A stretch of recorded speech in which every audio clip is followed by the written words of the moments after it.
Assalamualaikum dan selamat sejahtera. Okey, bertemu kembali lagi kita di kelas pendidikan jasmani dan pendidikan kesihatan. Okey, sebelum kita teruskan pembelajaran kita pada hari ini, cikgu ingin tunjukkan kepada kamu satu gambar olahragawan negara kita, iaitu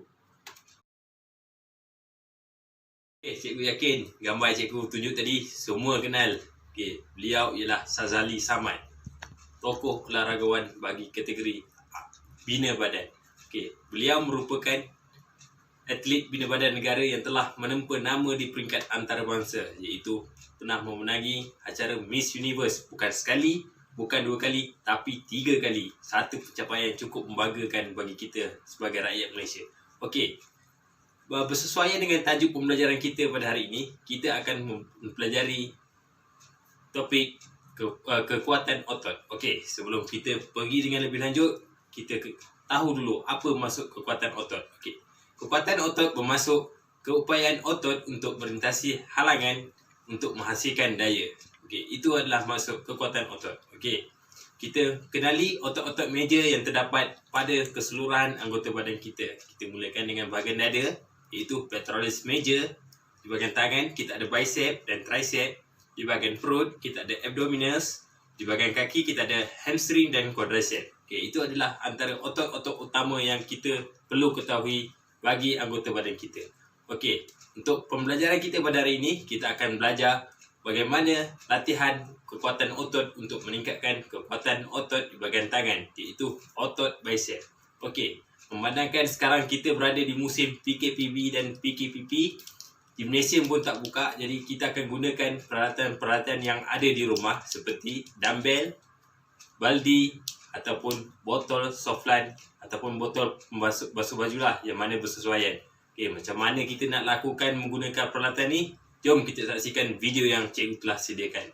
Jom. Okey, baiklah, perkara pertama yang kita perlu buat sebelum melakukan sebarang aktiviti fizikal, kita perlu buat pemanasan badan.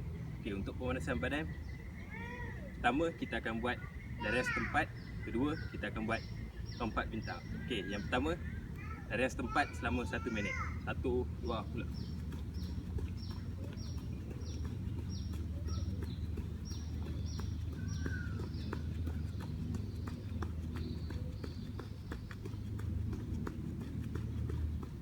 Okey, yang kedua lompat bintang.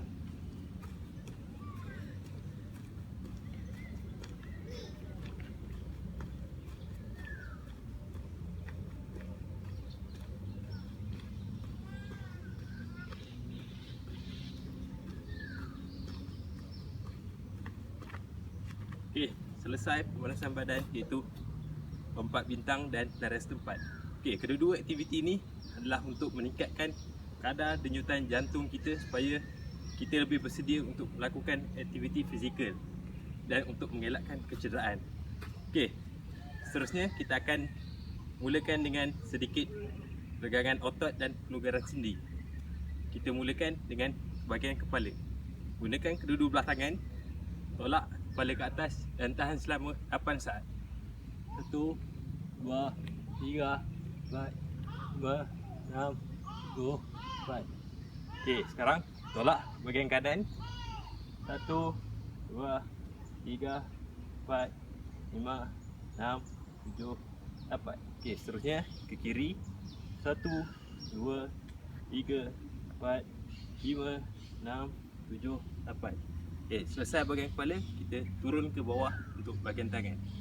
Tolak tangan kanan ke bahagian kiri, gunakan tangan kiri, tahan siku, tahan selama 8 saat.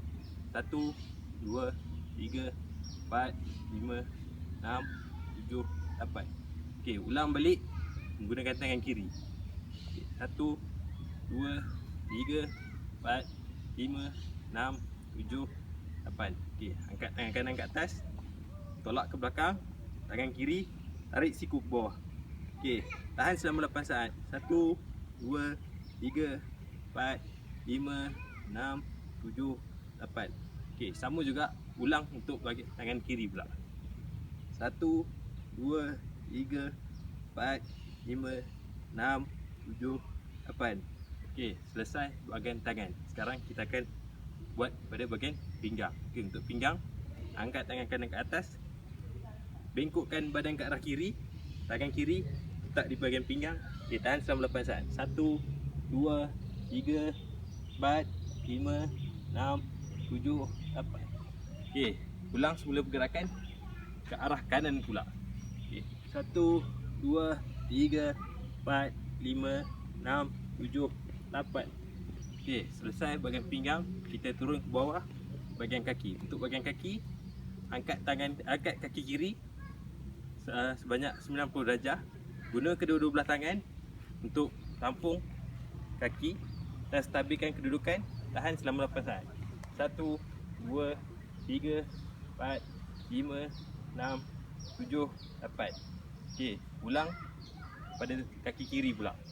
Okey, 1, 2, 3, 4, 5, 6, 7, 8. Okey, untuk last kali, tarik nafas selama 3 kali. Okey, tarik pada bawah. Pause. Okey, tu. Okey, yang terakhir sekali. Okey, selesai pemanasan badan yang perlu wajib dilakukan sebelum melakukan apa sahaja aktiviti fizikal. Okey, seterusnya kita akan pergi kepada aktiviti yang pertama, dumbbell bicep curl. Okey, jom. Okey, selesai pemanasan badan tadi. Kita teruskan dengan aktiviti pertama untuk kekuatan otot bahagian tangan, otot bicep. Yang pertama, kita akan buat dumbbell bicep curl. Okey, untuk dumbbell bicep curl, peralatan yang kita perlukan ialah dumbbell. Okey, di sini ada dumbbell yang mempunyai berat sebanyak 4 kg. Okey, untuk dumbbell bicep curl, apa yang kita perlu buat ialah yang pertama, berdiri dalam keadaan sedia, iaitu kaki dibuka seluas bahu. Okey, untuk bahagian tangan pula, cara memegang dumbbell, bahagian tangan mestilah bahu dan siku dalam keadaan lurus dan kunci pergerakan siku supaya tidak berlaku sebarang pergerakan sokongan membantu dumbbell untuk diangkat. Okey, untuk pelaksanaan bicep dumbbell curl ni, cara dia ialah dengan menggunakan kekuatan bicep, angkat dumbbell ke atas tanpa menggunakan sokongan daripada siku maupun bahu. Okey, cara dia begini. Okey, lakukan sebanyak 8 ulangan bagi 8 ke 12 ulangan untuk satu set. Okey, 1, 2, 3, 4, 5, 6, 7, 8. Okey, setelah selesai bahagian kanan, boleh ulang bahagian kiri. Sama juga pergerakan dia. Kunci bahu dan siku. Lakukan sebanyak 8 ulangan. 1, 2, 3, 4, 5, 6, 7, 8. Okey, untuk dumbbell bicep curl ni, kita juga boleh variasikan pergerakan dia dengan selang-selikan pergerakan dumbbell ataupun naikkan sekali. Okey, untuk selang-selikan pergerakan kita boleh lakukan macam sebegini. Kanan, kiri. Kanan, kiri. Ataupun kita lakukan serentak kedua-dua belah tangan. 1, 2, 3. Okey, ini adalah latihan kekuatan otot yang pertama bagi otot bicep, iaitu dumbbell bicep curl. Okey, yang kedua, kita akan pergi kepada hammer curl. Okey, macam mana hammer curl dilakukan? Jom kita tengok. Okey, untuk latihan yang kedua bagi latihan kekuatan otot bicep, kita akan buat hammer curl. Okey, pergerakan dia agak sama seperti dumbbell bicep curl, cuma cara pegangan dan cara angkat tu sedikit berbeza. Okey, jom kita saksikan macam mana hammer curl dilakukan. Okey, sekarang ni untuk hammer curl, kita akan gunakan 2 botol deterjen ataupun sabun basuh baju yang ada di rumah. Pastikan sebelum guna, minta kebenaran daripada ibu. Okey, untuk hammer curl, pergerakan dia adalah serentak bagi kedua-dua belah tangan, tangan kanan dan tangan kiri. Okey, kedudukan dia sama juga seperti bicep curl. Pastikan bahu dan siku dikunci hanya pergerakan tangan sahaja yang bergerak. Okey, untuk hammer curl, kedudukan haruslah begini, seperti kita mengetuk menggunakan penukul. Okey, angkat kedua-dua tangan menggunakan kekuatan bicep. Lakukan sebanyak 8 ulangan. Okey, 1, 2, 3, 4, 5, 6, 7, 8. Okey.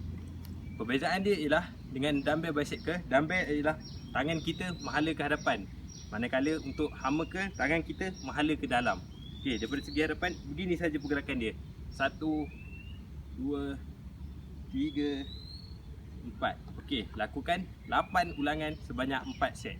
Okey, kita akan bergerak ke latihan yang terakhir, iaitu close grip curls. Okey, macam mana close grip curls? Jom kita tengok.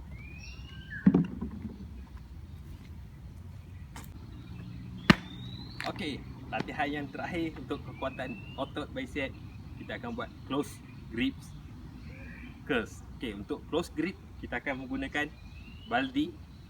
Okey, pastikan baldi berisi air, jangan terlalu penuh, pastikan dia 70% ataupun 50% sahaja air yang diisi daripada baldi. Okey, untuk close grip curls ni, cara dia ialah pegang pada tengah-tengah pemegang baldi, kedua-dua belah tangan. Pegang dengan cukup rapat, sebab itu kita panggil dia close grip. Okey, kedudukan dia sama juga. Pastikan bahu dan siku dikunci supaya tiada pergerakan sokongan dilakukan. Okey, untuk curls dia pula kita akan mulakan daripada bawah. Lakukan sebanyak 8 ulangan. Okey, 1, 2, 3, 4, 5, 6, 7, 8. Okey, itulah antara 3 latihan yang boleh dilakukan untuk meningkatkan kekuatan otot bicep. Okey, sebelum kita akhiri latihan kita sebelum ni, kita tutup latihan dengan melakukan cooling down. Okey, sebelum tu cikgu nak bagi pesanan, sebelum kita lakukan apa saja sebarang aktiviti fizikal, pastikan kita mulakan dengan pemanasan badan dan akhirkan dengan cooling down ataupun sejukkan badan. Okey, jom kita lakukan cooling down. Okey, untuk cooling down kita akan mulakan daripada bawah hingga ke atas. Okey, yang pertama untuk kaki. Untuk kaki, halakan kaki kanan ke hadapan, pusing mengikut arah jam sebanyak 6 kali. 1, 2, 3, 4, 5, 6. Okey, tukar kaki kiri, gunakan pergerakan yang sama. 1, 2, 3, 4, 5, 6. Okey, selesai kaki, pinggang. Okey, untuk pinggang, perbuatan dia, langkah satu kaki kanan ke hadapan, pastikan kaki kiri di belakang lurus, hilaskan badan kiri dan kanan. 1, 2, 3, 4, 5, 6. Okey, ulang semula menggunakan kaki kiri. 1, 2, 3, 4, 5, 6. Okey, selesai pinggang, kita naik ke bahagian tangan. Okey, untuk bahagian tangan, putarkan tangan ke arah hadapan sebanyak 6 kali. 1, 2, 3, 4, 5, 6. Okey, putarkan ke belakang. 1, 2, 3, 4, 5, 6. Okey, selesai tangan. Kita buat yang terakhir untuk kepala. Okey, untuk kepala, pusingkan kepala mengikut arah jam. Okey, 1, 2, 3, 4, 5, 6. Okey, selesai cooling down. Selesai latihan bicep yang kita belajar hari ini. Okey, apapun kita teruskan kepada bahagian tutup. Okey, selesailah latihan kekuatan otot bagi otot bicep kita pada hari ini. Okey, kita jumpa lagi di kelas yang akan datang. Terima kasih. Itulah antara latihan-latihan yang boleh kita lakukan untuk meningkatkan kekuatan otot bicep kita. Okey, kita imbas kembali apa yang telah kita lakukan sebentar tadi. Yang pertama, kita ada bicep curls. Yang kedua, kita ada hammer curls. Dan yang ketiga, kita ada close grip curls. Okey, ketiga-tiga latihan ni insya-Allah boleh meningkatkan kekuatan otot bicep anda dengan melakukan sekurang-kurangnya 3 atau 4 hari dalam masa seminggu. Okey, selesai pembelajaran kita pada minggu kali ini. Kita akan jumpa lagi yang akan kelas akan datang. Okey, apa-apa sebarang masalah ataupun ketidakfahaman, kamu boleh terus WhatsApp pada cikgu. Cikgu akan terangkan balik. Okey, untuk tugasan kamu pada minggu ini, cikgu mahu kamu rekod satu video kamu melakukan kemahiran-kemahiran yang telah kita pelajari sebentar tadi, iaitu sebanyak 3 latihan kekuatan otot, dan hantar kepada cikgu selewat-lewatnya sebelum kelas yang akan datang. Okey, kita jumpa lagi di kelas akan datang. Assalamualaikum. Bye.